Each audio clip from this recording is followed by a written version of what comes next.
The considerate spider, upon seeing Lucy's pregnancy, kept weaving baby clothes. Meanwhile, Jack continued working the fields, even having the pregnant Lucy bring him meals. Whenever Jack saw the farmland, he couldn't help but feel the urge to work. Lucy's pregnancy made the other girls quite curious, but she felt it was no different from just having 2 extra cabbage heads. The thing that bothered Lucy the most, however, was that she couldn't drink alcohol, so everyone decided to join her in abstaining. However, this led the dwarf brewer to believe he had made a mistake.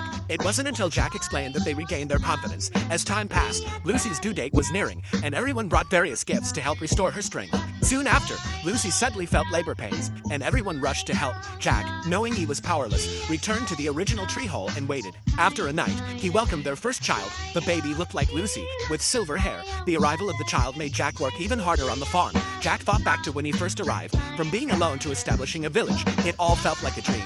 At that moment, Jack realized he needed to thank everyone who had helped. So the next day, Jack gave out some self-made coins to exchange for the things they needed. As the village population grew, he couldn't manage everything alone, so he decided to let people self-manage through the coins. Everyone was very curious about the coins, but the dragon lady wasn't interested in them, only wanting to know how many buckets of gold coins it would take to buy an apple. Jack only gave out a small bag of coins. Even the spider had to use coins to buy things. To prevent forgery, each coin was made by Jack himself, but since the amounts were so small, some people kept them as collectibles, and some even tried to use the coins to buy a child. Jack immediately rejected such a transaction. Time passed quickly. The spider prepared clothes for the newborn, and Jack held a feast for the baby's 1-month celebration, with everyone celebrating together. Meanwhile, the Demon King's castle learned about Jack having a child, and they realized that rather than being enemies, it would be better to form a good relationship. In this way, the Demon King's castle would remain safe forever. However, the Demon King outright rejected his subordinate's proposal.